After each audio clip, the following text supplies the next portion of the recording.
الجان وخصنا بالتكريم بين الحيوان ونشهد أن لا إله إلا الله وحده لا شريك له شهادة موصلة إلى الجنان ونشهد أن محمدا عبده ورسوله المبعوث فينا بالهدى ودين الحق ليظهره على الأديان صلى الله عليه وعلى آله وأصحابه الكرام ما دام الشمس والقمر بالتبيان والسماء رفعها ووضع الميزان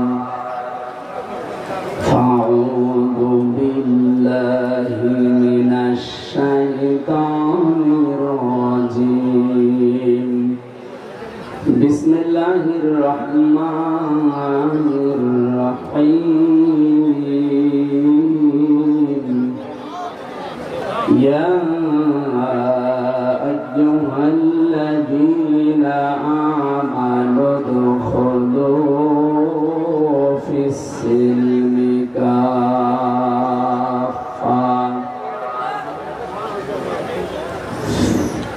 صدقت يا ربنا عن أبي ذر رضي الله تعالى عنه قال قال النبي صلى الله عليه وسلم من ادعى ما ليس له فليس منا وليتبوأ مقعده من النار رواه مسلم وما زادهم إلا إيمانا وتسليما اللهم صل على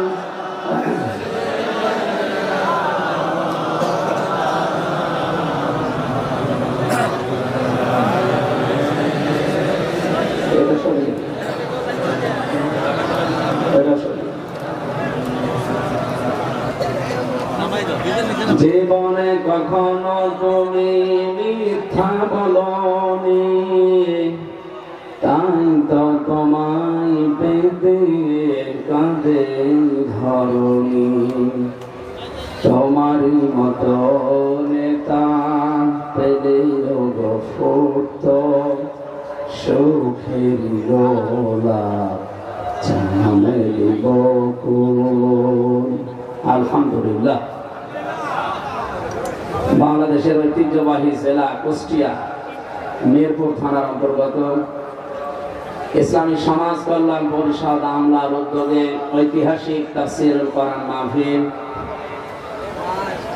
সম্মানিত সভাপতি, বিশিষ্ট রাজনীতিবিদ, সাবেক উপজেলা চেয়ারম্যান,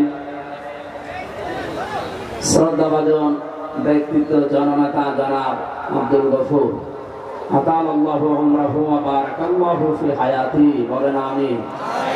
মাহফিলের প্রধান অতিথি বাংলাদেশ জামাত ইসলামী কুষ্টিয়া জেলা শাখার শ্রদ্ধাভাজন জেলা আমির, বিশিষ্ট ইসলামী চিন্তাবিদ, শিক্ষাবিদ অধ্যাপক মাওলানা আবুল হাশেম দামাত বারকাতুহুমুল আলিয়া।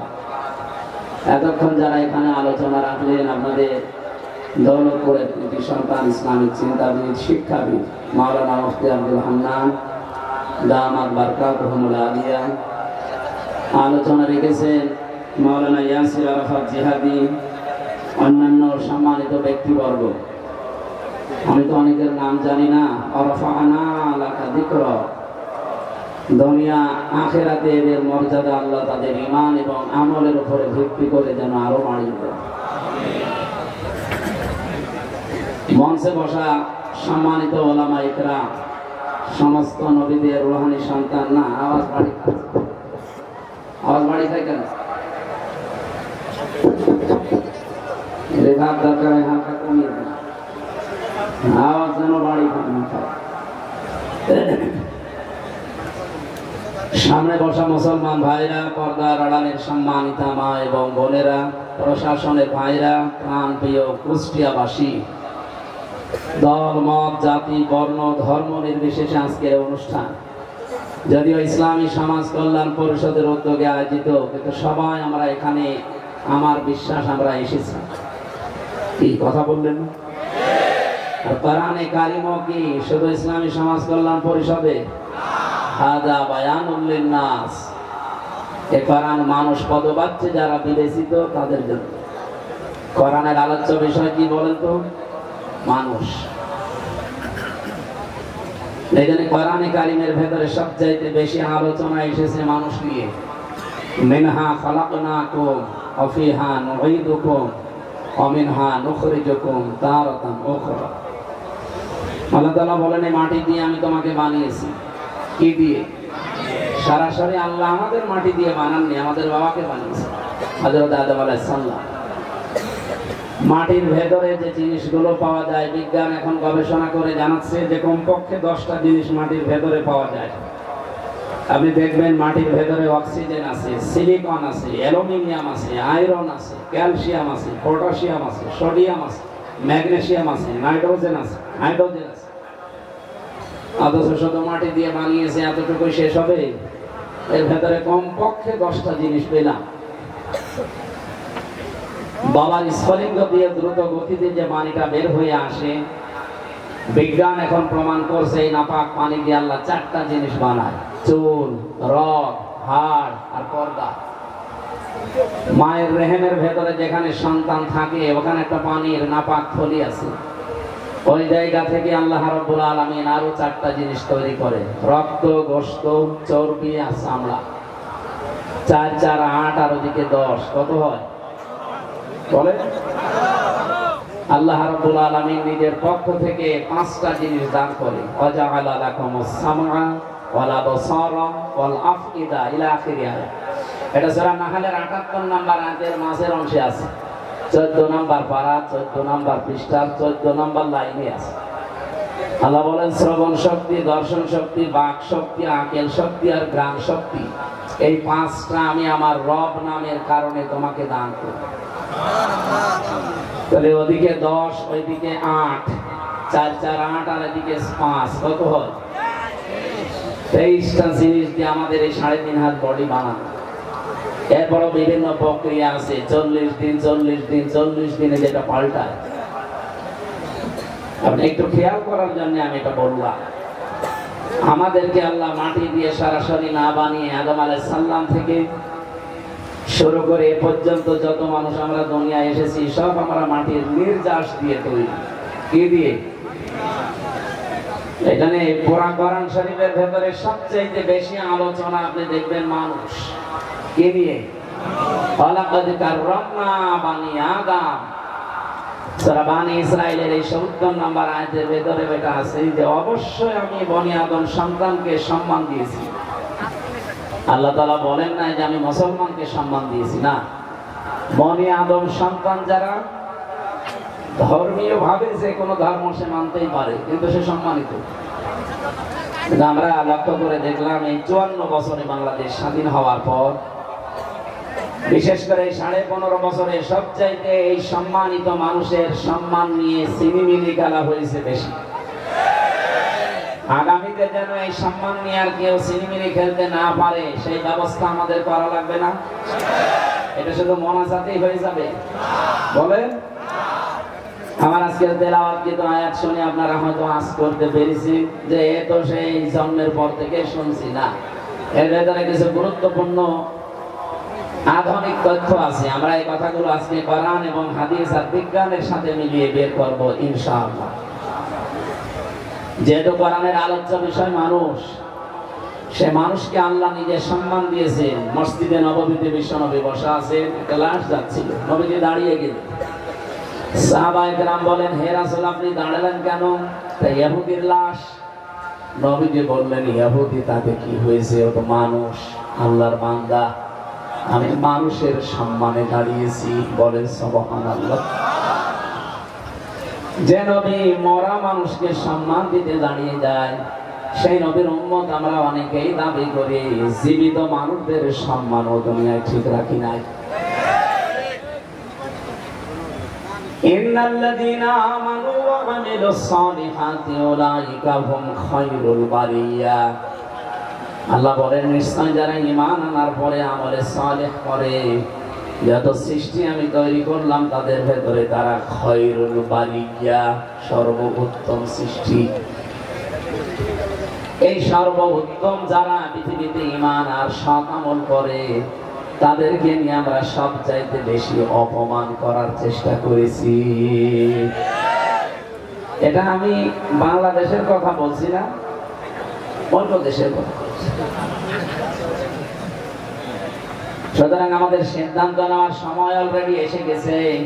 আগামীতে এ বাংলাদেশে কেউ যেন এই সম্মানিত সৃষ্টির সম্মান নিয়ে অন্তত কেউ সিনেমিনি খেলতে না পারে। এখানে দল মত দেখা যাবে না। দল মত ভাব বাদ দিয়ে মানুষের সম্মান কারা, মানুষের অধিকার কারা রক্ষা করবে, এই মানুষগুলোর পেছনে থাকা আমার মানবতার দাবি, ঈমানের দাবি। আমি কথা বোঝাতে পেরেছি? আল্লাহ বোঝার তৌফিক দিন, বলেন আমিন। সবাইকে নিয়ে ওই আল্লাহর দরবারে শুকরিয়া জানাচ্ছি, যিনি সবার জন্য কোরআনে কারীম দিলেন। বলেন আলহামদুলিল্লাহ। আরো জোরে বলেন আলহামদুলিল্লাহ। যে আয়াত দিয়ে সকলের সম্মান কামনা করলাম, ওয়ারফা'না লাকা যিকরাক, এরপরে দুইটা আয়াত আছে। আমরা কয়েক মিনিটে এই দুইটা আয়াতের আধুনিক কিছু কথা আশার সঞ্চার হওয়ার জন্য বলতে চাই, এরপরে তাফসীরে যাব। আল্লাহ রাব্বুল আলামিন বলেন, ফাইন্না মা'আল উসরি ইসরান, ইন্না মা'আল উসরি ইসরা। এই আয়াত আমি জন্মের পর থেকে আমরা অনেকেই পড়েছি। এখানে গুরুত্বপূর্ণ কয়েকটা আশার সঞ্চার করার জন্য মেসেজ আল্লাহ দিয়েছেন, যেটা আমি এর আগে নিজেও জানতাম না, যেহেতু জেনেছি। আর বাল্লিগু আন্নী ওয়ালাউ আয়া, একটা আয়াত যদি জানা থাকে মানুষের কাছে পৌঁছিয়ে দাও, সেই নিয়ত নিয়ে বলছি। আপনি দেখবেন আপনার ভালো লাগবে। আল্লাহ পাক বলেন, অবশ্যই কষ্টের পরে সুখ। আবার রিপিট করে বললেন, অবশ্যই কষ্টের পরে সুখ। বাংলা অর্থ শুনে কিছু বোঝা যাচ্ছে? কিছুই বোঝা যাচ্ছে। এবার আমি একটু গভীরে যাচ্ছি। এই যে উসরুন, এই উসরুন শব্দের আগে আল্লাহ আলিফ লাম দিলেন। আলিফ লাম চার প্রকার হয় আরবি গ্রামার অনুযায়ী। এখানে যেটা আছে তার নাম নির্দিষ্ট করার জন্য আলিফ লাম, এটা মারিফা করার জন্য আল্লাহ দিয়েছেন। আল্লাহ উসরুনের আগে দিলেন আমার কোনো সমস্যা না, আমার প্রশ্ন না। প্রশ্ন আমার মাহার পরে কেন দিলেন? এখানে যারা আলেম আছে তাদেরকে বলছি, মার পরে আল্লাহ দিলেন, এটাও আমার প্রশ্ন ছিল না, আল্লাহ কেন ইন্নার পরে দিলেন? এর আগে আবার ফা দিয়েছেন। এতগুলো কথা কিন্তু বলা লাগতো না। আমরা যারা আলেম আছি, উসরুন ইসরা এ বললেই বুঝে ফেলতাম। আলিফ লামও দেওয়া লাগতো না, মা দেওয়া লাগতো না, ইন্না দেওয়া লাগতো না, ফাও দেওয়া লাগতো না। সাধারণ মানুষ এতটা টের পাননি, কিন্তু আলেমরা তো টের পাচ্ছেন। কেন কষ্টের প্রথমে আল্লাহ আলিফ লাম দিয়ে নির্দিষ্ট করে দিলেন? এটা তাফসীরে ফি জিলালিল কোরআনে পাবেন। আল্লামা সাইয়্যিদ কুতুব রাহমাতুল্লাহ আলাইহি লিখেছেন। এই কথা বলবেন, এদিকে তাকান, দাঁড়িয়ে থাকে থাক, ওইভাবে শোনেন, শুধু কি বলতেছি শোনেন। আল্লাহ উসরুনের আগে আলিফ লাম দিয়ে, এর আগে মা দিয়ে নির্দিষ্ট করে দিয়েছেন, অবশ্যই যদি কেউ একটা কষ্ট দুনিয়ায় সহ্য করে, আর ওই কষ্টটা যদি তিনটা কারণে হয়, একটা কষ্টের সাথে সাথে আমার আল্লাহ, দেখো মা মানে সাথে সঙ্গে, ওই একটা কষ্টের সাথে আল্লাহ কমপক্ষে 10 থেকে 70টা শান্তি জড়িয়ে রেখেছেন। এ পর্যন্ত বোঝেননি? এবার আমি আরেকটু গভীরে যাচ্ছি। এই পৃথিবীতে কষ্ট পেলে আপনাকে আল্লাহ 10 থেকে 70টা শান্তি, সুখ, কল্যাণ দিয়ে দেবে না, বিষয়টা এমন না। কষ্টটা যদি আপনি 3 কারণে পেয়ে থাকেন, কয় কারণে? আমি যা বলছি বিশেষ করে ফি জিলালিল কোরআনে পাবেন বেশি, আর তাফসিরে বাইজাবি থেকে আরবি গ্রামের কোডগুলো পাবেন। জেলখানায় 3টা বছর আমি বেশিরভাগ পেয়েছিলাম যে এই 2টা তাফসির ফি জিলালিল কোরআন আর তাফহিমুল কোরআন, এইজন্য এইগুলো আমার আয়াত ক্লাস একটু বেশি, অন্যান্যগুলো তো পড়তে পারি নাই। সাইয়েদ কদর রহমাতুল্লাহ আলাইহি বলেন 3টা কষ্টের পরে, 3টা কারণের পরে যদি আপনি একটা কষ্ট সহ্য করতে পারেন দুনিয়ায়, মাস্ট বি অবশ্যই এই দুনিয়া আখিরাত মিলে আপনাকে আল্লাহ 10 থেকে 70টা শান্তি ভোগ করাবে। বলেন তো কষ্ট সহ্য করা লাগবে কয়টা? না 3টা বছর না বছর, এর আগে আলিফ নাম দিয়ে নির্দিষ্ট করে দিবে একটা। কয়টা? আবার বলছি কষ্ট কয়টা, কারণ কয়টা? 3টা। বলেন বলেন। যে কোনো কারণে কষ্ট পাবেন আপনি শান্তি পেয়ে যাবেন না। হাসিনা তো কষ্ট পেয়েছিল, জবাব দিন। কি কান্না দেখিস, আমার তো মনে হচ্ছিল স্বামী মরে গেল, ওকে কানে না কষ্ট পেয়েছে এই জন্য কেটেছে। এই মানুষের কষ্ট দেখে হাসতে তো কান্নাকাটি আপনিও করেন, যেহেতু সে কষ্ট পেয়েছে বলে কেটেছে। তার এই কষ্টের সাথে আল্লাহ 70টা শোক বরাদ্দ করে রেখেছেন, এটা আপনি কোরআনে নেই। আমি এই জন্য 3টা কারণ পড়লাম তাফসীরে। 1 নম্বরে যদি আপনি দুনিয়াতে কষ্ট পেয়ে থাকেন আল্লাহর জন্য, 2 নম্বরে আপনার কষ্ট যদি হয় রাসূলুল্লাহর জন্য, 3 নম্বরে আপনার কষ্ট যদি হয় মানবতার জন্য। বলেন তো উনি যদি চলে যায় এই 3টার একটাও ছিল ওনার কষ্ট আল্লাহর জন্য না, রাসূলুল্লাহর জন্য না, মানবতার জন্য তো নাই। যদি মানবতার জন্য কষ্ট পেতেন তাহলে 2732 জন মানুষ মেরে ফেলতেন না।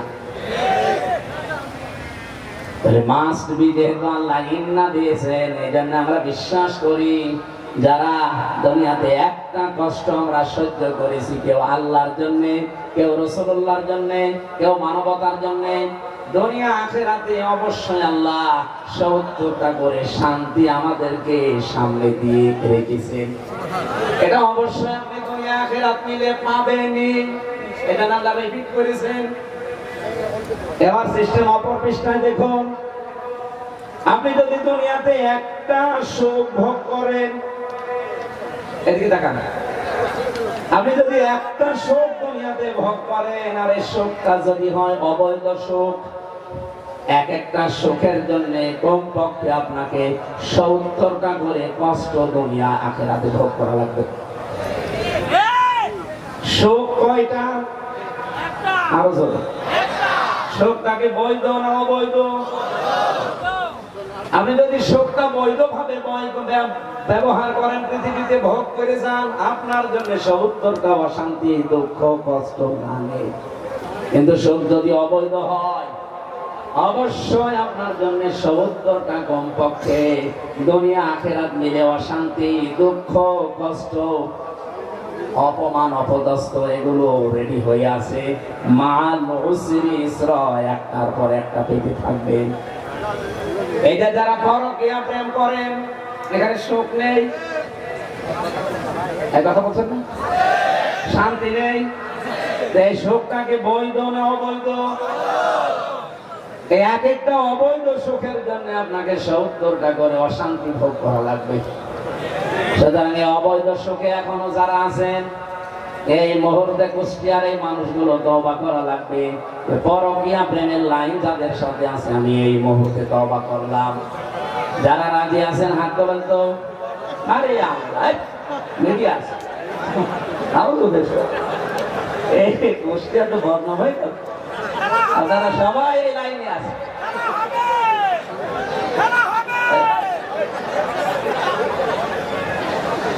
কুষ্টিয়াবাসী, আমি হাসির জন্য বলি নাই, এই অবৈধ সুখে আমরা জানছি, দেখতে পাচ্ছি।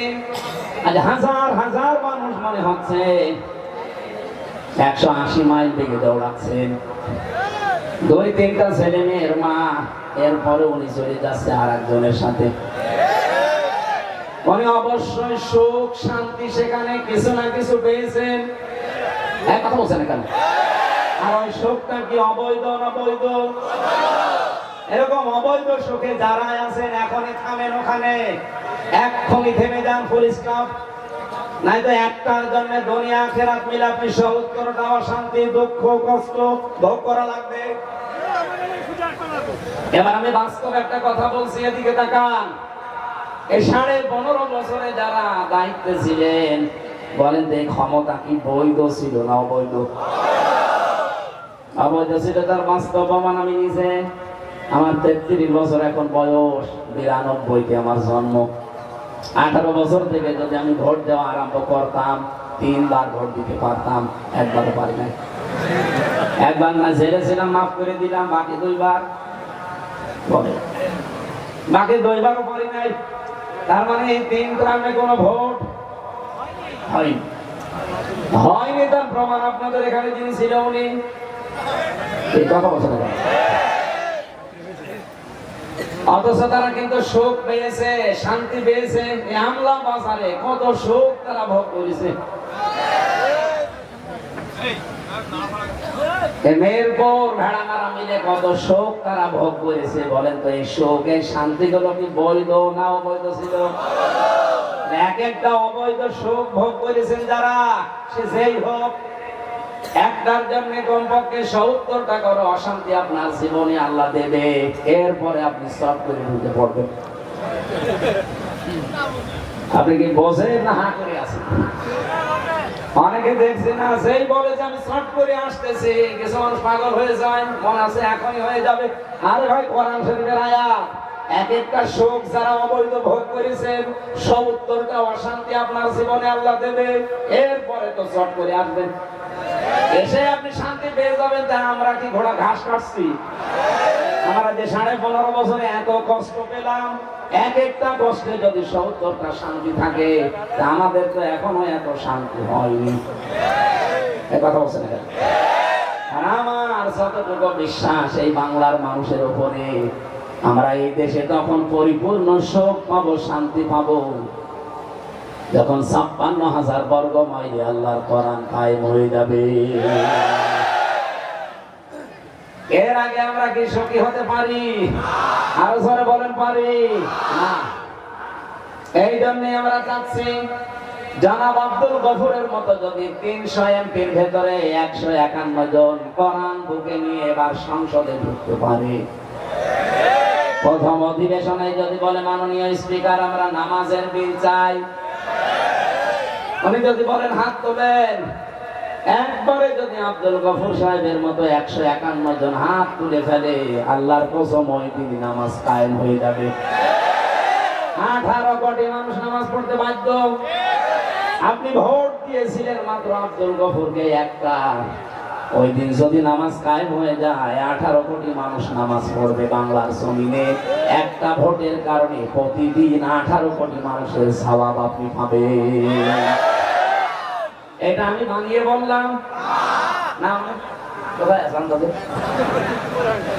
সূরা নিসা 5 নম্বর পারার 10 নম্বর পৃষ্ঠার 10 নম্বর লাইনের 85 নম্বর আয়াতে আছে, মাইয়াশফা শাফাতান হাসানাতান ইয়াকুল্লাহু নাসীবুম মিনহা ওয়া মাইয়াশফা শাফাতান সাকিয়াতান ইয়াকুল্লাহু কিফলুম মিনহা ওয়া কানা আল্লাহু আলা কুল্লি শাইইন মুকিতা। বলেন আমিন। আল্লাহ পাক বলেন, পৃথিবীতে কোন মানুষ যদি একটা ভালো কাজে সুপারিশ করে, সাহায্য করে, ভোট দেয়, রায় দেয়, সমর্থন দেয়, পেছনে থাকে, এখানে 33টা অর্থ আছে। আপনি পেছনে থাকবেন, রায় দেবেন, সমর্থন জানাবেন, ভোট দিয়েছেন, যাই বলেন, একটা ভালো কাজ করে ওই লোকটা যে সওয়াব পাবে, আপনি শুধু সমর্থন জানিয়ে সেই সওয়াব পাবেন। পরিদেশে একটা ভোট নিয়ে আজকে আপনার দ্বারা এরকম 151 জন যদি সত্যি বাংলার জমিনে যেতে পারে সামনে, ওনারা প্রথম যে বলবে না যে আমরা বাবার আইন চাই, বলবে ওনাকে বলবে যে আমরা ডাল খেতে চাই, আমরা বাবা খেতে চাই। কি বলবে সর্বপ্রথম? যে আমরা নামাজের বিল চাই, কারণ এইটাই তাদেরকে কোরআন জানিয়েছেন। আল্লাযীনা ইম্মাক্কান্নাহুম ফিল আরদি আকামুস সালাহ। আমি যদি জমিনে শাসন ক্ষমতা আমার ইমানদার বান্দাদেরকে দেই, তারা সংসদের প্রথম অধিবেশনে নামাজের বিল পাস করবে। আমি এই জন্যই বললাম, আপনি যদি এনারে বাদ দিয়ে মাগুরায় যিনি একজন আছে, এবার দেখে আসলাম, কালকে ছিলাম মাগুরাতে, ওনার নাম, এর আগে উনি ছিল বীরেন শিকদার। উনি যদি যায়, প্রথমেই তো বলবে যে মাননীয় স্পিকার, আমরা নামাজের বিল চাই। উনি কে চাবে সেটা ওনার ব্যাপার, আর আমরা হালকা জানি। উনি জীবনেও এই কথা বলবে না যে আমরা নামাজের বিল চাই। নামাজের পরে আল্লাহ দিয়েছেন যাকাত, তারা বলবে আমরা যাকাত ভিত্তিক অর্থনীতি কায়েম করতে চাই। যাকাত ভিত্তিক অর্থনীতি যদি কায়েম হয় এই দেশে, আল্লাহর কসম করে আপনাদেরকে আমি গ্যারান্টি দিতে পারি, এই কুষ্টিয়াতে যাকাতের শাড়ি বিতরণ করা লাগবে না। বাংলাদেশ জামাত ইসলামী কুষ্টিয়া জেলা শাখার পক্ষ থেকে বিভিন্ন জায়গায় আমরা দেখতে পাচ্ছি, যারা অভাবী, যে মানুষগুলো অসচ্ছল, তাদের বাড়িতে কর্মসংস্থান তৈরি করার জন্য কেউ গরু, কেউ সেলাই মেশিন পর্যন্ত কিনে দিচ্ছে। এটা জেলা জামাতের পক্ষ থেকে কিন্তু অলরেডি সারা বাংলাদেশে চলছে। এটা কুষ্টিয়াও হয়েছে কয়েকদিন আগে, হয়নি স্যার? 2 দিন আগেই হয়েছে মনে হয়। যাকাত ভিত্তিক অর্থনীতি সত্যি যদি কায়েম হয়, বাংলাদেশের অন্যান্য যে ব্যাংকিং ব্যবস্থাগুলো সবগুলো ইসলামী ব্যাংকের আদলে চলবে।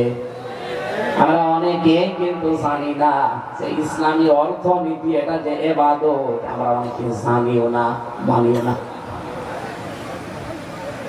ইসলামী অর্থনীতিতে প্রায় 28টা পয়েন্ট আছে। এখানে যদি প্রশ্ন করা হয়, আমার মনে হয় 8-10 জন বাদ দিয়ে অধিকাংশ মানুষ আমরা বলতেই পারবো না। অথচ আমাদের কাজ কারবার কিন্তু 180 মাইল দিকে চালাচ্ছি। কেউ যদি 1 টাকা পরিমাণে দুনিয়াতে সুদ খায়, সে মায়ের সাথে জেনা করে 33 বার। নাউজুবিল্লাহ বলে। কত হাজি সাহেব, কত আলেমকে পর্যন্ত আমরা দেখছি এরা ইসলামী ব্যাংকে কাজ কারবার করতে চায় না। ওরা করে সোনালী, রূপালী, চৈতালি ব্যাংক আছে, ওইটাও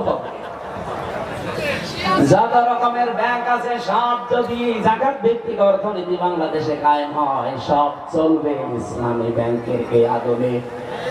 ইসলামী ব্যাংক এখন পরিপূর্ণ পারছে না, তারপরও যে 28টা নিয়ম আছে আপনি দেখবেন। মিরপুর ইসলামী ব্যাংকে আপনি যে জিজ্ঞাসা করবেন, মোশারাকা, মুদারাবা, মুরাবাহা, বায়ে সালাম, বায়ে ইসতিসনা, বায়ে মুআজ্জাল, ওয়াহিদ, এরকম 28টা পেয়েছি আমি। আপনি সোনালীতে ওইটা পাবেন, অগ্রণীতে ওইটা পাবেন, চৈতালিতে ওইটা পাবেন। সবগুলো এই নিয়মে চলবে। তখন পুরো অর্থনীতি হয়ে যাবে ইবাদত। আর ওনারা গেলে আমার বিশ্বাস নামাজের পরে যাকাতের বিল আনবে।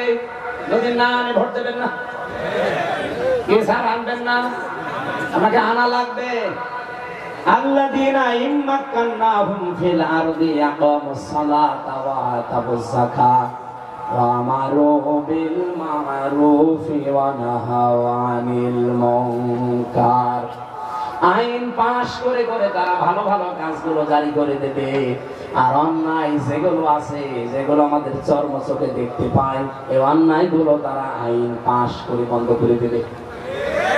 আমি আজ হাদিস পড়েছিলাম, হাদিসের খুব অল্প ব্যাখ্যা বলছি।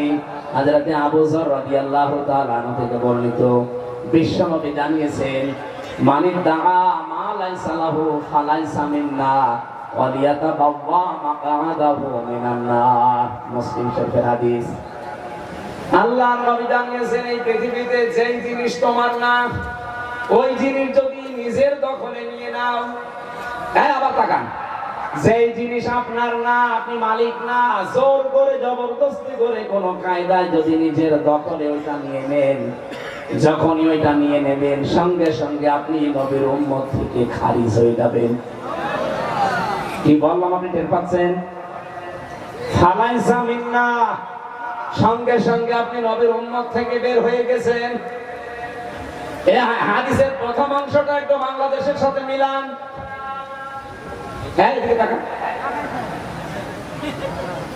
বলেন আপনি হাদিসটা যদি আমরা 100 ভাগ বিশ্বাস করি, 100 ভাগ মানার দরকার নেই। এই কথা বলছেন কেন? আগস্টের 5 তারিখের পরে আমরা বহু মানুষকে দেখলাম যে জিনিস তার না, জোর করে জবরদস্তি করে, সে সাদাবাজি করে হোক, চিন্তাই করে হোক, নিজের দখলে নিয়ে নিয়েছে। না কুষ্টিয়া শুরু হয়নি? হয়নি মানে আপনি বিভিন্ন ঘাটে যান, বিভিন্ন হাটে যান, স্ট্যান্ডে যান, কত কিছু মানুষ দখল করে নিয়ে নিজের আয়ত্তে নিয়ে নিয়েছে, অথচ ওই জিনিসের মালিক সে না। হাদিসের টিকায় আমি পড়েছি, কোন মানুষ যদি কোনো কিছু হারিয়ে ফেলেন, কোনো কিছু যদি তার আয়ত্ত থেকে চলে যায়, আপনি যদি ওইটা আবার ফেরত পান, আপনি ওইটা যদি আবার নিয়ে নেন, তাহলে আপনার জন্য এই শাস্তি না। এই কথা বুঝেছেন? না না বুঝেন। কি বুঝেছেন বলেন তো দেখি। যেই জিনিস আপনারই ছিল কিন্তু আরেকজন নিয়ে নিয়েছিল, ওইটা যদি আপনি আবার ফেরত পান, আপনার জন্য হাদিসের প্রথম অংশটা না, হালাইসা মিন্না আপনার জন্য না। এই যে ইসলামী ব্যাংক যারা জোর করে দখল করেছিল, যাদের জিনিস এখন তারা আবার ফেরত পেয়েছে, কিন্তু অনেকেই বলছে এটা নাকি দখল হয়ে গেছে। আরে ভাই, দখল হলো কি করে? যার জিনিস সে ফেরত পেয়েছে, কথা বলছেন না কেন? 15.5 বছর যারা চালিয়েছে ইসলামী ব্যাংকটি তাদের ছিল, যাদের ছিল তারা ফেরত পেয়েছে। এখানে দখল করার কি আছে? আমার জিনিস আমি পেয়েছি, কিন্তু যে জিনিস আমার না ওইটা আমি দখল করে নিলাম। এই বাড়ি আমার না, বাড়ি আমি দখল করে নিয়েছি। হ্যাঁ, এই বাড়ি যদি আপনারই ছিল, 15.5 বছরে যদি দখল হয়ে যায়, আপনি আবার ফেরত নিলেন। হ্যাঁ, বুঝে ফেলেছি। ঠিক আছে, আপনার মাথায় সমস্যা আছে। 2 নম্বরের পয়েন্টটা কি ছিল?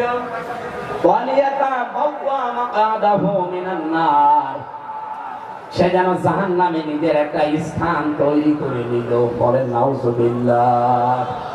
এটা হয়তো বাংলাদেশের জন্য হবে না, অন্য দেশের জন্য হচ্ছে। এই যে ভারতে আমাদের বাপ দাদারা যারা পূর্বপুরুষ, তারা হাজার হাজার বিঘা জমি জায়গা মাদ্রাসার নামে, মসজিদের নামে, খানকার নামে বিভিন্ন জায়গায় তারা ওয়াকফ করে দিয়েছিল। উগ্রপন্থী এই হিন্দুরা, সব হিন্দু না, উগ্রপন্থী যারা জঙ্গি সন্ত্রাসী, মোদির মরিদ যারা, তারা এই ওয়াকফ আইন বাতিল, একটা অবৈধ আইন তৈরি করে সব এখন তারা কিন্তু দখলে নিয়ে নিচ্ছে। সুতরাং হাদিস অনুযায়ী বলতে পারি এই উগ্রপন্থী হিন্দুরা সব জাহান্নামী।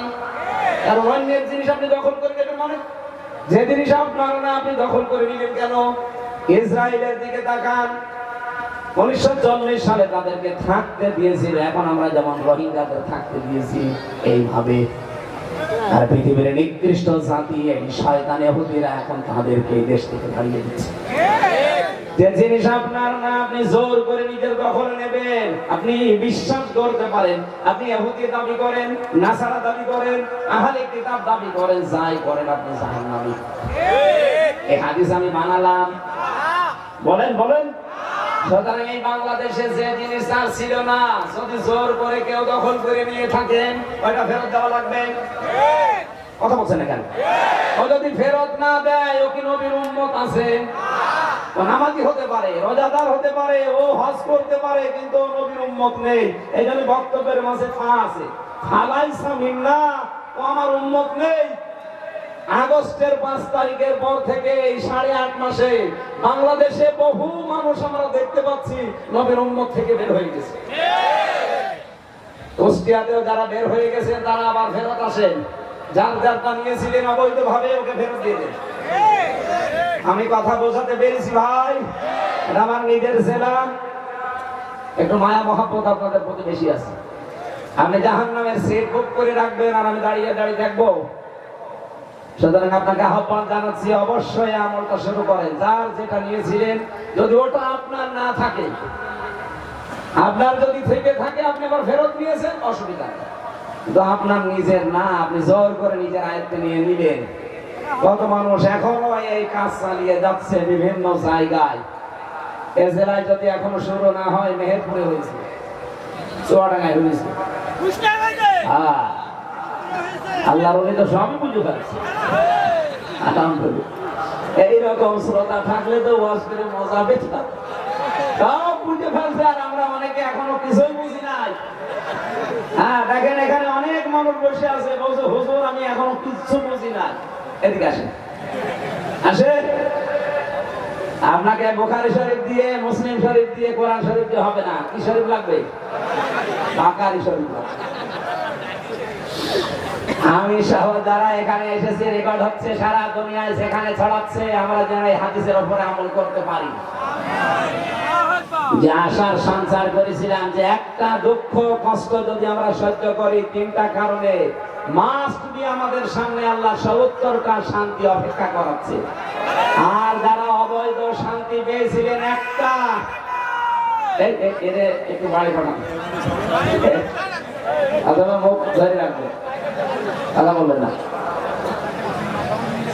অবৈধ একটা সুখ যদি দুনিয়ায় ভোগ করে থাকেন, আল্লাহর কসম পৃথিবীতে আপনাকে ৭০টা অশান্তি ভোগ করা লাগবে।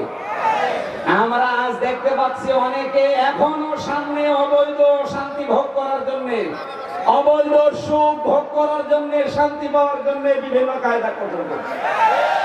না, এটা হতে দেওয়া যাবে না।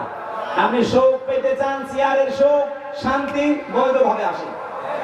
বৈধভাবে বাদ দিয়ে আবার সিনেমিনি খেলে বাবা সাজালার সব হালাল করে নেবেন, হবে না। এই জন্য যারা বারবার আহ্বান জানাচ্ছেন যে আমরা কিচ্ছু চাই না, শুধু নির্বাচন চাই, নির্বাচন আমরাও চাই, কিন্তু সংস্কার না করে দিলে আবার দিনের ঘটনাটি হয়ে যাবে। হ্যাঁ কথা বলুন। আপনারা যারা বারবার এটা চাচ্ছেন, আপনার চাইতে আমি আরো বেশি চাই, কারণ আমি আজ ৩৩ বছর জীবনে ভোট দিতে পারলাম না। কেবল করে ভোট দেওয়ার আগে আমি জানিও আমার আরো বেশি আকাঙ্ক্ষা না, কিন্তু আমি তো চাই যে আমি দিনের ভোট আবার রাতে দিয়ে ফেলবো না, এটা আমি আর হতে দেব না। এর মাধ্যমে যদি আবার কেউ চেয়ারে বসেন, ওই চেয়ার কি বৈধ হবে না অবৈধ? অবৈধ চেয়ারে বসবেন, আপনি বসেন না বসেন আপনার দরকার, যারা বসতে চান, যারা এরকম অবৈধ চেয়ারে বসে সুখ শান্তি পেতে চান, একটা কয়টা অশান্তি ভোগ করা লাগবে? বলেন বলেন। আমি তো জেনে শুনে আপনি আমার আপনজন, আপনাকে এই রাস্তায় যেতে দেব না। এই কারণে আমরা এত পড়া করে গেছি। ১৬২৮ জন দায়িত্ব ছিল বাংলাদেশের, এগুলো সব হয় জালেম না জালেমের দোষর। কথা বলা লাগবে, প্রত্যেককে পাল্টাতে হবে। এগুলো যদি কালকে সব পাল্টিয়ে ফেলেন, পরশু দিন নির্বাচন দিয়ে দেন, কোনো অসুবিধা নেই। এগুলো না পাল্টিয়ে আপনি যা ছিল তাই, শুধু কুষ্টিয়ার ডিসি গেছে মেহেরপুর, মেহেরপুরটা এসেছে চুয়াডাঙ্গায়, মাল তো সব একই আছে। কথা বলছেন। আমরা যারা এই খাই খাই হাই হাই করতেছি কি হবে কি হবে না, এগুলো বন্ধ করেন ভাই। একটু সময় আমরা দিতে চাই। সংস্কারটা যে কয়দিন লাগে, যদি ২ মাস লাগে ২ মাস লাগবে, যদি একদিন লাগে একদিনই শেষ। যারা দায়িত্বে আছে ওনাদেরকে আমরা চাই জীবনেও না, আমরা চাই নির্বাচিত যারা তারা আসবে, তাহলে যারা বাইরে বসে বসে ষড়যন্ত্র করছে ওদের ষড়যন্ত্র বন্ধ হবে। কিন্তু পরিষ্কার না করে উপন্যাস পড়ছিলাম, বর্ষার ঘরে স্ত্রী বসে আছে, দাদি শাশুড়ি গিয়ে বলছে নাচবো, আমি কিন্তু পতি চাই। মেয়েটা লজ্জা সরব বলছে দাদি আমি আপনার কাছে সময় চাই, একটু সময় দেন। শাশুড়ি এসে বলছে দেখেন বৌমা কি করবা জানি না, আমার কিন্তু নাতি চাই। বলছে মা আপনিও সময় দেবেন না? দেবর আর ননদ এসে বলছে ভাবি কি করবা জানি না, আমাদের কিন্তু ভাতিজা চাই। ঠিক আছে। স্বামী আবার ঘরে এসে বলছে বউ আমি ঘুমালাম, আমার বেবি চাই। ঘুমটা ফেলে দিয়ে বলছে পাগলের বংশ, কারো নাতি চাই, কারো পতি চাই, কারো ভাতিজা চাই, কারো বেবি চাই, আর এসে তুমি ঘুমিয়ে পড়ো, আমি ডাউনলোড করে দিয়ে আসবো। সব হবে, 10 মাস 10 দিন সময় দেওয়া লাগবে না? হয়েছে কয়দিন? 8 মাস 15 দিন, কারণ আজকে 20 তারিখ, 5 দিন তো বাদ। বলছেন আরো 3 দিন বাদ দেন, 8 মাস 12 দিন হয়। 8 মাস 12 দিনে ছেলে মেয়ে হলে কি হবে? সুস্থ হবে। সুতরাং 10 মাস 10 দিন সময় দেন। এর ভেতরে আমরা চাই যেখানে যেটা আছে অন্তত যতগুলো দিয়েছিল এদেশের রাজনৈতিক দলেরা সবগুলো না করলেও 10টা করে, গুরুত্বপূর্ণ 10টা জায়গা এগুলো পরিবর্তন করে দেন, কালকেই নির্বাচন দিয়ে দেন, কোনো অসুবিধা নেই। কিন্তু যেই ডিসি যাই এসপি যাই টিওনো যাই ওসি সেগুলো সব ঠিকই আছে। আমার রিমান্ডে যে পিটিয়ে ছিল টাঙ্গিয়ে 11 ঘন্টা মাথায় দড়ি লাগিয়ে, সে এখন সাতক্ষীরার এসপি। জিনিস তো একই আছে, ঢাকারটা পাঠিয়েছে সাতক্ষীরারটা পাঠিয়েছে কুষ্টিয়ার। এই জিনিস তো তারাই যারা 15 বছরে এই জালেমাকে সাহায্য করেছে। এই কথা বলে না কেন? আপনি তাদের আন্ডারে আবার চান মানে আবার ওই দিনের ঘটনাতে করবেন? দিনের ঘটনাতে করলেও আমাদের অসুবিধা নেই, কিন্তু ক্ষমতায় যারা যাবেন তারা তো বৈধ না, অবৈধ। কথা বলছেন না কেন? আর অবৈধ শান্তি যদি কেউ ভোগ করে একটা কি হয় আপনি দেখতে পাচ্ছেন না? এই বহু অবৈধ শান্তি ভোগ করি তো কপালে এই দুর্গতি আছে। আগস্টের 5 তারিখের পর থেকে এপ্রিলের 15 তারিখ পর্যন্ত আমি জানি এদেশে 27 বার চেষ্টা চালিয়েছে দেশ যেন ব্যর্থ হয়ে যায়। বহুর একটা আকাঙ্ক্ষাও পূরণ হয়নি, সব ঘুরে বানি। আর আল্লাহর ঘোষণা ছিল কি, একটা অবৈধ সুখ ভোগ করলে কতগুলো অশান্তি পাওয়া লাগবে। অশান্তি, দুঃখ, অপদস্থ, অপমান, এগুলো কমপক্ষে 70টা। 15.5 বছরের বুবু সহ যারা দায়িত্বে ছিল তারা যদি 50টা সুখ ভোগ করে অবৈধ, কয়টা বলেন? আরো জোরে বলেন। এক একটা সুখের কারণে যদি 70টা অশান্তি হয়, 50টায় কত হয়? 3500। আপনি হিসাব করে দেখেন, 3500 কষ্ট, দুঃখ, অপমান, অপদস্থ, গ্লানি আপনার জীবনে আসবে। এরপরে আপনি শর্ট করে আসবেন, আপনাকে চেয়ারে দেবেন। এত দুঃখ পেতে পেতে আপনি অন্তত কবরে ছিলেন। আর আমরা এক একটা দুঃখের কারণে, কষ্টের কারণে শান্তি পাবো আল্লাহর পক্ষ থেকে কয়টা? 70টা। যদি এই 15 বছরে 15টাও অশান্তি পেয়ে থাকি, কষ্ট পেয়ে থাকি, এক একটাই 70টা, হিসাব করেন তো। 15টা বললাম মাত্র। এতগুলো শান্তি আমি এখনো পাই না। সুতরাং শান্তি আমি বিশ্বাস করি আমরা পাবো যারা আল্লাহর জন্য, রাসূলুল্লাহর জন্য আর মানবতার জন্য এই কষ্ট দুঃখ পেয়েছি। মাস্ট বি আল্লাহ আমাদেরকে এতগুলো শান্তি দুনিয়ায় দেবে। এজন্য মার পরে আল্লাহ এই শব্দটা লাগিয়েছে। আমি আশা করছি আপনারা কথা বুঝেছেন। আল্লাহ রাব্বুল আলামিন আমি আরফানা লাকা যিকরাকের পরে এই আশার সঞ্চার করার জন্য আয়াতটা বললাম। আল্লাহ আমাদেরকে যেন, অনেকে হতাশ হয়ে যাচ্ছে, না হতাশার কিছু নেই। ওয়ালা তাহিনু ওয়ালা তাহজানু। আলেমরা নেই এখানে? কত আলেম বসে আছে? ওয়ালা তাহিনু ওয়ালা তাহজানু, এতটুকু আল্লাহ শেষ করে দিতে পারতেন। এরপর অন্য শব্দ লাগালে আমি আয়াতটাও বলতাম না। গুরুত্বপূর্ণ তথ্য আছে এখানে একটা। রব্বুল আলামিন বলেন ওয়ালা তাহিনু ওয়ালা তাহজানু, আমার নির্দেশ, আমার অর্ডার সূরা আলে ইমরান 139 নম্বর আয়াতে আছে, কোনো ভয় নেই, কোনো চিন্তা নেই, হতাশাগ্রস্ত হওয়া যাবে না। ওয়া আনতুমুল আ'লাউনা। যারা আরবি গ্রামার বসে বালাগাত নামতে পড়ায় শব্দটা ছিল ওয়া আনতুম আল আ'লা, আল আ'লাউনা। মুবতাদা, খবর। আমরা সব সময় জানি মুবতাদা যদি মারিফা হয় খবর হবে নাকিরা। আল্লাহ আনতুম দিতে পারতেন, এরপরে আলিফ লাম না দিয়ে আ'লাউটা দিতে পারতেন। আলিফ লামটা এমন জায়গায় লাগিয়েছেন আল্লাহ রাব্বুল আলামিন, এই নাকিরা শব্দটা যখন, নাকিরা শব্দটা যখন নির্দিষ্ট হয়ে যায় আলিফ লাম দিয়ে, তখন ইফিদুল হাসরা, হাসরের ফায়দা দেয়। বাংলা অর্থ তখন দাঁড়ায় এই পৃথিবীতে তোমরা বিজয়ী হবে। শুধু হবে না, শেষে হাসাই দেওয়া লাগবে। আল্লাহ বলেন চিন্তা তো নেই, ভয়ও নেই, তোমরাই বিজয়ী হবে। গ্যারান্টি দিচ্ছে কে? আল্লাহ। এটা শর্ত আল্লাহ শর্ত লাগিয়েছেন, এই কারণে আমরা পারছি না। শর্তটা কি? ইন কুনতুম মুমিনিন, যদি মুমিন হও। প্রশ্ন আসতে পারে, আমি তো মুমিন আছি, আমরা মুমিন আছি, আমরা আব্দুল মুমিন। উনি যেন শুধু গফুর না, উনি আব্দুল গফুর। আপনারা শুধু গফুর বলতে পারবেন? উনি গফুরের বান্দা। আমরা মুমিন আছি, কিন্তু আব্দুল মুমিন মুমিনের বান্দা। আমাদেরকে আমার আল্লাহ পাক যে মুমিন হওয়ার নির্দেশ দিয়েছেন, ওই মুমিন হওয়া লাগবে। তাহলে আল্লাহর ঘোষণা অক্ষরে অক্ষরে আল্লাহ পালন করবে। আর সেই সংক্রান্ত একটা আয়াতে আমি কোরআন থেকে পড়লাম, সূরা বাকারা 208 নম্বর আয়াত। এই দিকে তাকান, 6666টা আয়াত আছে কোরআনে কারীম। এটা প্রসিদ্ধ। 6236টা আয়াত, এটা বিশুদ্ধ। আপনি যেটাই ধরবেন সেটাই সঠিক আছে। 6666টি আয়াত যদি ধরেন, আপনি কোরআনের একটা আয়াতের 3 ভাগের 1 ভাগ আমি মাত্র পড়লাম। ইয়া আইয়ুহাল্লাযীনা আমানু উদখুলু ফিস-সিলমি কাফা।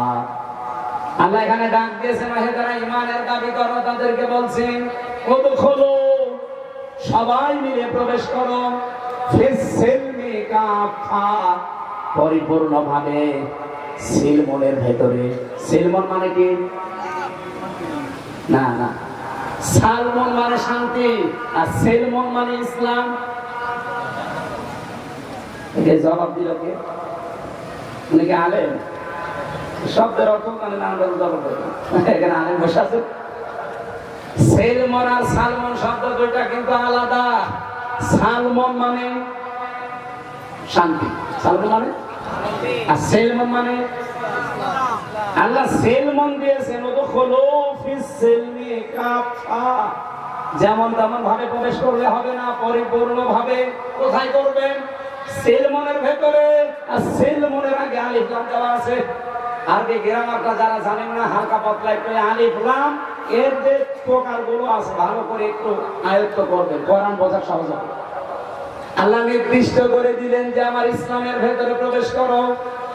আমি গত কালকে না পরশুদিন আমার আলোচনা ছিল সকালে 20 মিনিট মতো, যে বাংলাদেশ জামাত ইসলামের উলামা বিভাগে কুষ্টিয়াতে। আমি এই উদখুলু ফিস-সিলমি কাফার উপরে 5টা পয়েন্টে কথা বলতে চেয়েছিলাম। মেহমান আসার কারণে আমি বলতে পারি নাই। আমি এটা এখন রিপিট করছি, আর একটু বিস্তারিত ব্যাখ্যা করতে চাই। যেহেতু আমাদের চিন্তা নেই, ভয় নেই, বিজয়ী হবই, হব না শুধু হবই, আমরা মুমিন হতে পারি। আর মুমিন হতে হলে আল্লাহ মুমিনদেরকে ডাক দিয়েছেন যে ইসলামের ভেতরে পরিপূর্ণভাবে প্রবেশ করো। আমরা যে ইসলামে পরিপূর্ণভাবে প্রবেশ করেছি তার প্রমাণ কি? আপনাকে যদি বলা হয় ইসলামে প্রবেশ করেন, আমি বলি করেছি না। কোরআন শরীফের ভেতরে এই সিলমন শব্দের ব্যাখ্যা আমি যত জায়গায় পেয়েছি, আমার জীবনে আমি এই শব্দটা নিয়ে প্রায় 42টার উপরে তাফসীর মিলিয়েছিলাম। আমার ছোট জীবন আমি মিলাতে 42টা মুফাসসিরের সামারাইজ পেয়েছি। এই পৃথিবীতে কোনো মানুষ যদি 5টা বিষয় মানতে পারে, সে যেন নিজে বিশ্বাস করে যে আমি পরিপূর্ণ ইসলামে প্রবেশ করেছি। আপনি দেখেন তো আপনি কয়টায় প্রবেশ করেছেন? কুষ্টিয়াবাসী, আমি আবার বলছি, আমি কিন্তু খুব ভালোবাসি আপনাদের। যদিও আপনাদের এই জেলায় যারা দায়িত্বে ছিলেন আগে, আমাকে এই 15টা বছরের জেলায় ভর্তি দেননি। কোথায় তারা আজ দোয়া করছে আল্লাহ তাদেরকে হেদায়েত দিয়ে ফেরত নিয়ে আসুক। আর যদি হেদায়েত না থাকে, যেন তিনি তার কাছে তুলে নেয়। হেদায়েত না থাকলে আবার আসলে ওই ক্যান্সারের মতো সমস্যা হবে। হেদায়েত যদি কপালে থাকে, আল্লাহ যেন ফেরত নিয়ে আসে। হেদায়েত না থাকলে ও ছাতা মাতা দরকার নেই, তারা যেন আল্লাহর কাছে সরাসরি চলে যায়। এটা খুব ভালোবাসা নিয়ে বলছি। আমরা চাই প্রত্যেকে আমরা পরিপূর্ণভাবে ইসলামে প্রবেশ করব, না আংশিক? বলেন পরিপূর্ণভাবে যদি কেউ ইসলামে প্রবেশ করতে চান, প্রথমে তাকে মানা লাগবে আল্লাহর কাছে, সে যেন আত্মসমর্পণ করে। এই ব্যাখ্যায় আমি পেয়েছি সূরা বাকারার 131 নম্বর আয়াত। রব্বুল আলামিন বলেন, ইযা ক্বালা লাহু রাব্বুহু আসলিম ক্বালা আসলামতু লিরাব্বিল আলামিন। বলেন আল্লাহু আকবার।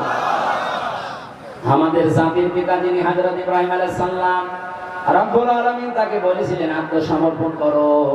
তিনি বললেন আমি আত্মসমর্পণ অলরেডি করে ফেলেছি।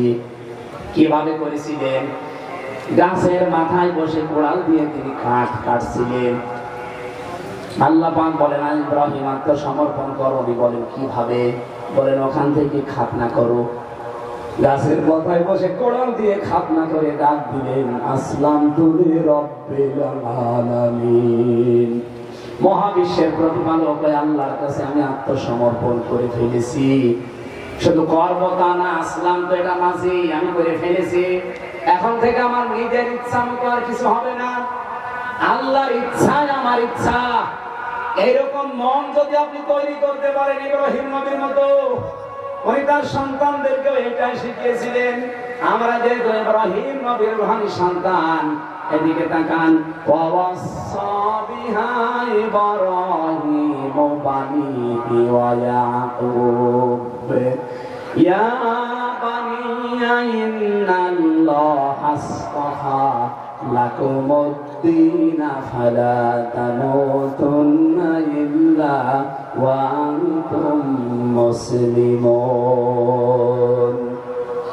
স্মরণ করো ওই সময়ের কথা যখন তার সন্তান ইব্রাহিম আলাইহিস সালাম তার সন্তান ইয়াকুব, হযরত ইব্রাহিম এবং ইয়াকুব তার নিজের সন্তানদেরকে ওসিয়ত করছিলেন, উপদেশ দিচ্ছিলেন, এই ওয়াজ করছিলেন, হে আমার কলিজার টুকরা সন্তানেরা। মা বোনাইয়া বলা হয় আদরের সন্তানকে, ইয়া বোনাইয়া বললেন হে আমার কলিজার টুকরা সন্তানেরা। আমরা যারা আমাদের সন্তান আদিকে ভালোবাসি, এই কথা বলে বলে তাদেরকে আপনি আজ ফেরত নিয়ে আসেন। ইন্নাল্লাহ, অবশ্যই আল্লাহ, ইসতাফা, মনোনীত করেছেন, লাকুমুদ-দীনা, তোমাদের জন্য দিনকে। দিন মানে রাতের পরে যেটা আসবে ওইটা। বলেন বলেন, দিন মানে কি? দিনের প্রায় 19টা অর্থ আমি পেয়েছি। দিন মানে কি, এটা যেহেতু গুরুত্বপূর্ণ একটা বিষয়। আর কবরে যাবার পরে মার রব্বুকার পরে 2 নাম্বার প্রশ্ন হবে মা দীনুকা, তোমার দিন কি? দিন মানে শুধুমাত্র যে রাতের পরে দিন আসে এই দিন না। দিন মানে ধর্ম, দিন মানে রাষ্ট্রীয় ব্যবস্থা, দিন মানে আনুগত্যের বিধান। একটা সবগুলো অর্থ আপনি কোরআনে পাবেন।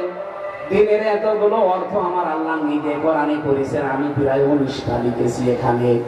একটা তথ্য বলতে গেলে অনেক সময় লাগবে, এই জন্য হয়তো এদিকে যাওয়া যাচ্ছে না। তারপরে একটু হালকা বলা দরকার। দিনের যতগুলো অর্থ গুরুত্বপূর্ণ, তার ভেতরে দিন মানে, আমি একটা বলছি, আমি একটার উপরে ব্যাখ্যা করব। দিন মানে জীবন ব্যবস্থা। দিন মানে কি? বলেন বলেন। কোরআনে কারিমে এরকম বহু আয়াত আমি সিরিয়াল হিসাবে পেয়েছি। আফা গায়রা দীনিল্লাহি ইয়াবগুন ওয়া লাহু আসলামা মান ফিস সামাওয়াতি ওয়াল আরদ তাওআন ওয়া কারহা ওয়া ইলাইহি ইরজাউন। দলিলগুলো লম্বা করা যাচ্ছে না, কারণ আমার 1 ঘন্টা সময় আর 5-7 মিনিট আছে। আমি তো পয়েন্টগুলো বলছি। হযরত ইব্রাহিম এবং ইয়াকুব নবী তাদের সন্তানদেরকে যেটা বলেছিলেন, এটা শুধু সন্তানদের জন্য খাস না, যেহেতু কোন শব্দটা আছে, এজন্য এর ভেতরে আমরা দুনিয়ায় যত মানুষ ইব্রাহিমের সন্তান তারা আছি না নেই। তার মানে ওই আদেশটা, ওই নির্দেশটা, উপদেশটা ইব্রাহিম নবী আমাদেরকেও দিয়েছিলেন। আমাদের কলিজার টুকরা সন্তানেরা, অবশ্যই তোমাদের জন্য আল্লাহ মনোনীত করেছে একটা দিন। এই পৃথিবীতে এখন 4500 ধর্ম আছে, দিন আছে। কয়টা? আমার খুতবা যারা শুনেছেন, প্রথম খুতবা কি ছিল? আনাশহাদু আন্না মুহাম্মাদান আবদুহু ওয়া রাসূলুহুল মাবউসু ফিনা বিল হুদা ওয়া দীনিল হাক্কি লিইয়ুযহিরাহু আলাল আদিয়ান। আমরা সাক্ষ্য দিচ্ছি মুহাম্মদুর রাসূলুল্লাহ, যাকে আল্লাহ এই দুনিয়াতে সত্য দ্বীন দিয়ে হেদায়েত সহকারে পাঠিয়েছিলেন। কেন? লিইয়ুযহিরাহু আলাদ দীনি কুল্লিহি, লিইয়ুযহিরাহু আলাদ দীনি আলাল আদিয়ান। দুনিয়ায় যত দিন আছে, আমি এই আলাল আদিয়ান শব্দটা ব্যাখ্যা করতে গিয়ে পেয়েছি তামাম দুনিয়াতে এখন দিন আছে, ধর্ম আছে 4500। 4500 ধর্মের ভেতরে আল্লাহর কাছে পছন্দনীয়, মনোনীত একটাই ধর্ম, একটাই দিন, একটাই জীবন ব্যবস্থা, তার নাম ইসলাম। ইন্নাদ দীনা ইনদাল্লাহি, আরো জোরে বলুন, আমায় ইয়াবতাগি গায়রাল ইসলাম দীনান ফালা ইউকবাল মিন। এখানে আমাদেরকে নির্দেশ দিচ্ছেন আমাদের বাবা ইব্রাহিম নবী, যে পৃথিবীতে তোমাদের জন্য আল্লাহ মনোনীত করেছেন, পছন্দ করেছেন, ইস্তফা আল্লাহ নির্বাচিত করে দিয়েছেন একটা দিনকে। সুতরাং সেই দিনের ভেতরে পরিপূর্ণভাবে দাখিল হতে হলে ফালা তামুতুন্না, মরবানা ইল্লা ওয়া আনতুম মুসলিমুন, যতক্ষণ মুসলমান না হও। ইসলামের ভেতরে প্রবেশ করার প্রথম যে টার্গেটটা বললাম, আত্মসমর্পণকারী হওয়া লাগবে। এই ময়দানে যারা এসেছেন, যারা শুনতে পাচ্ছেন, সিদ্ধান্ত নিয়ে ফেলেন, আমি ইসলামে পরিপূর্ণ প্রবেশ করতে চাই। এখন থেকে আমার মন মতো আর কোনো কথা কাজ হবে, আল্লাহর যেটা নির্দেশ ওইটাই আমার নির্দেশ, আল্লাহর যেটা চাওয়া ওইটাই আমার চাওয়া। এর নাম আত্মসমর্পণ। 2 নম্বরে, এখন দলিলগুলো এত লম্বা করা যাচ্ছে না, 2 নম্বরে পেয়েছি ইখলাস। আপনার ইখলাস লাগবে। নবীকে আল্লাহ আদেশ দিয়েছেন, আমা উমিরু ইল্লা লিয়াবুদুল্লাহা মুখলিসিনা লাহুদ্দিন। 3 নম্বরে আপনার লাগবে শুধু ইখলাস হলে হবে না, আকীদা বিশুদ্ধ করা লাগবে। আমার মা বোনেরা যারা বসে আছেন, বহু মা বোনের আকীদার ভেতরে সমস্যা আছে। সন্তান যখন একটু দেরি করে হয়, তখন তাদের আকীদা পাল্টিয়ে যায়, আল্লাহর প্রতি আর বিশ্বাস আকীদা থাকে না, তখন তাদের বিশ্বাস ভরসা আকীদা হয়ে যায় বিভিন্ন পীর ফকিরের উপরে। কবরে যায়, মাজারে যায়, তাবিজ নেয়, কত জায়গায় তারা দৌড়াচ্ছে সন্তানের ওসিলা করে। অথচ আমাদের জাতির পিতা হযরত ইব্রাহিম আলাইহিস সালাম প্রায় 85 বছর পর্যন্ত বিয়ের পরে তার সন্তান হয়নি। কোনদিন তিনি কোন মাজারে গিয়েছেন, কোন কবরে, কোন পীরের কাছে? বলেন। মুসলমান মেয়েদের ভেতরে এখন বিশ্বাস পাল্টিয়ে যাচ্ছে, এরা তাবিজ ছাড়া কিছু বুঝতে চায় না। সেদিন বগুড়াতে লোক এসে আমার বলছে, হুজুর আপেল পড়িয়ে দেন। আমি সূরা ফাতিহা পড়ে ফু দিলাম। আমার কানের কাছে মুখ নিয়ে বলছে, হুজুর এমন ভাবে আপেল পড়বেন যেন সেগে হয়। আপেল দিলাম ফেলে, আপেল কই ফেলে দিস। আরে ভাই, আপেল পড়ে যদি সেগে হয়, আমার ম্যাডামের 3টা মেয়ে হইতো না, আমি শুধু ম্যাডামে আপেল খাওয়াতাম। আপনি এসেছেন আমার কাছে আপেল পড়া নিয়ে সেগে হওয়ার জন্য, আমি কি বসে থাকতাম? সম্মানিত মা বোনেরা, আকীদা সাফ করা লাগবে। এই বাংলাদেশে পুরুষদের ভেতরে এখন একটা আকীদা বদ্ধমূল হয়ে আছে, যে ক্ষমতায় মনে হয় জনগণ দিতে পারে। এই আকীদা নেই আমাদের, এই বিশ্বাস আমাদের অনেকের নেই। আপনি মুশরিক, ইসলামে এখনো পরিপূর্ণ আসতে পারেন। সেই হিসাবে আমরা একটা আশা করতে পারি, নবীজি যেমন 10 বছর রাষ্ট্রীয় ক্ষমতায় ছিলেন, আগামী 10 বছর বাংলাদেশে কোরআন ক্ষমতায় থাকবে। এটা দেখতে চান না? কারা কারা চান দেখি? লিল্লাহি তাকবীর। হাত তোলেন, নিকে দেখেন তো, দেখেন তো হাত তোলেন নিকে। এই যে হাত তোলেন, তোলেন, হাত তুলে রাখেন। আরো ভালো ভিডিও করছে, শুধু ভিডিও না। এই 5 মিনিট সময় দিলাম, হাতগুলো ওইভাবে তুলে পকেটে দিয়ে যারা যাচ্ছে খরচের জন্য দিয়েছে। আমি পরের পয়েন্টে যাবো ভাই, ঝামেলা করলে কিন্তু মাহফিল বন্ধ করে দেবো। সব যারা করে হাত তুলে রাখবেন, ওরা গেলে ভেবে যা আছে খালি ভাড়া বাদ দিয়ে দেবে। স্টেজেও নেন, চেয়ার দিয়েছেন, এনাদের কাছে নেবেন না, আমার কাছে আসেন, আমি যাতে থাকে দিচ্ছি। আসেন, যা আছে তাই দেওয়া লাগবে। এই স্টেজে নেন তো, যারা যারা বসে আছে চেয়ারে আরো বেশি করে গেছে। আছে অন্তত আমারও দেওয়া লাগবে। কুষ্টিয়া জেলা যেহেতু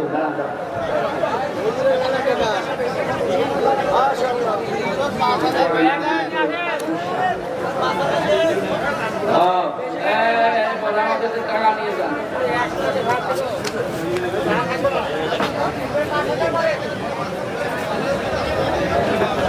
সুবহানাল্লাহ আলহামদুলিল্লাহ লা ইলাহা ইল্লাল্লাহ সুবহানাল্লাহ আলহামদুলিল্লাহ। তাড়াতাড়ি ভাই।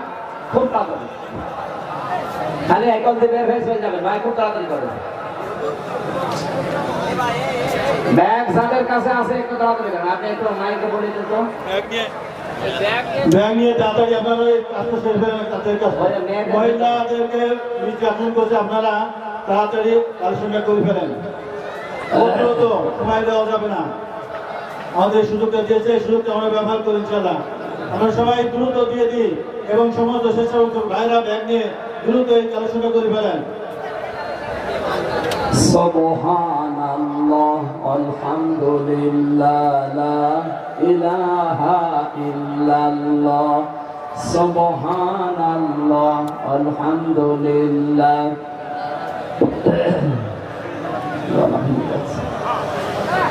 সুবহানাল্লাহ আলহামদুলিল্লাহ। এই যে টাকার কথা বললে মানুষ চলে যায়, কি আসতে দেবে? হ্যাঁ, 5 নাম্বার পয়েন্টটা এখনো শেষ হয়নি। বসেন বসেন। আমরা ইসলামে পরিপূর্ণ প্রবেশ করতে চাই, সারা জীবন এটা শুনেছি, ইসলামে প্রবেশ করো, ইসলামে প্রবেশ করো। কিভাবে পরিপূর্ণ প্রবেশ করতে হয়, এই 5টা বিষয় আপনার জীবনে থাকা লাগবে। আপনি আত্মসমর্পণকারী হবে ইসলামের কাছে। আপনি 2 নম্বরে আপনার ইখলাস লাগবে, উন্নত চরিত্র লাগবে, আকীদা সাফ করা লাগবে, আর 5 নম্বর লেনদেনে স্বচ্ছ হওয়া লাগবে। আমাদের লেনদেনে অনেকের স্বচ্ছ নেই, বড় বড় মানুষ দেখেছি আমরা, আমার মনে হয় দেখলে মনে হয় যে জান্নাত থেকে পালিয়ে এসেছে, অথচ টাকা ধার নিলে দিতে চায় না। এরকম মানুষ নেই? দোকানে বাকি যদি খায় ওই দোকানের সামনে দেওয়া যায় না, উল্টা দিকে ঘুরে যায়। লেনদেনে স্বচ্ছ থাকবে। এই 5টা বিষয় যখন দেখবেন পরিপূর্ণ আপনি মানতেছেন, আপনি মনে করবেন যে আমি ইসলামে পরিপূর্ণ প্রবেশ করেছি। সম্মানিত মা বোনেরা, আপনাদের জন্য একটাই মাত্র ওয়াজ করছি, খাদিজাতুল কুবরা রাদিয়াল্লাহু তাআলা আনহা আপনার আদর্শ। আমি তার জীবনী নিয়ে বই লিখেছি, 6 জন আদর্শ নারী নিয়ে। আপনার স্বামীর কাছে আমরা দিয়ে দিচ্ছি, স্বামীর কাছে, মেয়ের কাছে, অথবা ছেলেকে পাঠিয়ে দেন, ছোট ছোট বাচ্চাদের গাড়ি থেকে নিয়ে যেন পুরাটা পড়বেন। 120 পৃষ্ঠা লিখেছি মেয়েদের জীবন নিয়ে। খাদিজাতুল কুবরা রাদিয়াল্লাহু তাআলা আনহা জীবনে 1 ওয়াক্ত নামাজ পড়েননি, একটা রোজা রাখেননি, জীবনে একদিনের জন্য পর্দায় ছিলেন না, একটাবার হজও করেননি, 1টা টাকা তিনি যাকাত দেননি। অথচ তাকে আল্লাহ জান্নাতে একটা ঘর বানিয়ে অলরেডি পাঠিয়েছে তার জন্য সুসংবাদ, আর আল্লাহ নিজে এই মহিলাকে সালাম পাঠিয়েছে। তারপর জীবন আমি পড়ে একটা কারণ পেয়েছি, জীবনে কোনোদিন একটা দিনের জন্য তিনি স্বামীর মনে দুঃখ দেননি। এখানে যারা আমরা আছি, একটা স্বামী হাত তুলতে পারবেন যে জীবনে আমার বউ একদিনের জন্য আমাকে কোনোদিন দুঃখ দেয়নি? হাত তোলেন তো দেখি। হ্যাঁ, একজনও নেই। এই যে মুরব্বী, মুরব্বী সভাপতিও হাত তুলতে পারছে না। কিসের ওয়াজ করছি? কেউ পারলাম না আমরা। এটা যদি উল্টিয়ে বলা হয়, মেয়েরা যদি বলে একটু স্বামীকে জিজ্ঞাসা করেন তো, জীবনে আমাকে কোনোদিন একদিনের জন্য দুঃখ দেয়নি, এরকম স্বামী আছে কিনা? পাওয়া যাবে না? না, নেই। একদিন 10টা করে দুঃখ দেওয়া হচ্ছে। মেয়েরা, আমি সময় বেশি নিয়ে ফেলেছি আজকে, আমি 1 ঘন্টা 10 মিনিট হয়ে গেছে, এত বেশি বিস্তারিত যেতে চাচ্ছি না, কারণ কালকে আমার অনুষ্ঠান আছে অনেক দূরে, দিনের বেলা একটা, রাতে একটা, সাক্ষীরা। এই গাড়িতে আপনাদের লিখিত বই পাওয়া যায়, আমি জেলখানায় বসে লিখেছিলাম হালকা হালকা, ওগুলো বাইরে এসে পাবলিশ করেছি। দাম্পত্য জীবনের কলহ এবং তার সমাধান কি করে করা লাগে, মেয়েদের আদর্শ কারা, এই 2টা বই আছে, ছেলের জন্য একটা, মেয়ের জন্য একটা। ওটা আশা করছি যাওয়ার সময় নিয়ে যাবেন, আপনার ছেলেকে স্বামীকে পাঠিয়ে দেন মিস্ত্রিদের কাছে। মোহাম্মদপুর কোন জেলা? ও গাংনী, গাংনীতে ওই যে মোশাররফ চেয়ারম্যান সাহেব নিয়েছে। হ্যাঁ হ্যাঁ, এই যে গাংনী পাশে, গাংনীতে ওই মোহাম্মদপুরে আমার মাহফিল আছে। রাত 8টা 8:30টায় উঠে পড়বো, ঈশান নামাজ পড়ে উঠবো, যতক্ষণ পারি চালাবো 1-1.5 ঘন্টা ইনশাআল্লাহ। আল্লাহুম্মা আমিন। লা ইলাহা ইল্লা আনতা সুবহানাকা ইন্নী কুনতু মিনাজ জালিমিন। রব্বানা যালামনা আনফুসানা ওয়া ইল্লাম তাগফির লানা ওয়া তারহামনা লানাকুনান্না মিনাল খাসিরিন। রব্বুল আলামিন আমার প্রাণ প্রিয় জেলা কুষ্টিয়া, মেরপুর থানার আমলা এলাকার দিকে তোমার নজরটা একটু কুদরতি নজরটা দাও। হাজার হাজার বান্দা বান্দি আমরা কোরআনের কিছু কথা হেদায়েতের নিয়তে শুনেছি, যতটুকু শুনলাম এগুলোর উপরে আমাদের জীবন চালানোর তৌফিক দাও। তোমার নির্দেশ ছিল উদখুলু ফিস-সিলমি কাফা, পরিপূর্ণভাবে ইসলামে প্রবেশ করো। কিভাবে পরিপূর্ণ ইসলামে প্রবেশ করা লাগে আমরা হালকা কিছু কাজ পেয়েছি। এই 5টা বিষয়ের উপরে আমাদের প্র্যাকটিক্যাল লাইফ তুমি সেট করে দাও। এই বিশাল আয়োজনে ইসলামী সমাজ কল্যাণ পরিষদ আমলা মিরপুর কুষ্টিয়া যারা আয়োজনে আছে, এই মানুষগুলোকে তুমি কোরআনের ইজ্জতে কবুল করো। রব্বুল আলামিন মাহফিলের সম্মানিত সভাপতি আমাদের মুরব্বী জননেতা জনাব আব্দুল গফুর